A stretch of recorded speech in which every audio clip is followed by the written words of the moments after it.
Medak collectorate వద్ద BRS నేతలు ధర్నాకు దిగారు. జిల్లా అధ్యక్షురాలు పద్మా దేవేందర్ రెడ్డి, ఎమ్మెల్యే సునీత లక్ష్మారెడ్డి నేతృత్వంలో ఈ నిరసన చేపట్టారు. సింగూరు ప్రాజెక్టు నుండి దిగువన ఉన్న రైతులకు సాగునీరు విడుదల చేయాలని డిమాండ్ చేశారు.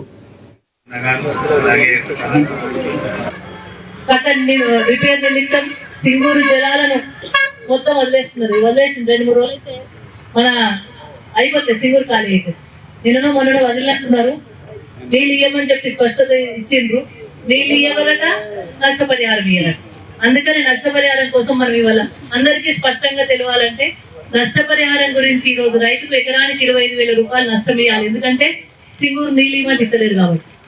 రిపేర్ అంటే ఇవాళ టెక్నాలజీ పెరిగింది, 1-2 నెలల్లో రిపేర్ చేయాలి. కానీ వీళ్ళు చెప్తులేదు 2 సంవత్సరాలు రిపేర్ పడుతుందంట. ఇప్పుడు కనుక మనం నష్టపరిహారం అడగకపోతే వాళ్ళు 2 ఏళ్ళు రైతులను మోసం చేస్తూనే ఉంటారు. రైతుల కష్టకాలం వచ్చింది, కరెంట్ వస్తలేదు, 13-12 గంటలు కూడా సరిగ్గా ఇస్తలేదు. మళ్ళీ మా దూప్సింగ్ తాండోలు వచ్చింది. ఇప్పుడు వచ్చేయమంటున్నారంటే అమ్మ ఇంకో రోజు తెల్లారు రేపేళ్ళుండో కరెంటు మీద పేద ధర్నా పెట్టుకుందాం అంటుండ్రు. అంటే కరెంటు కష్టాలు కూడా మొదలైనవి.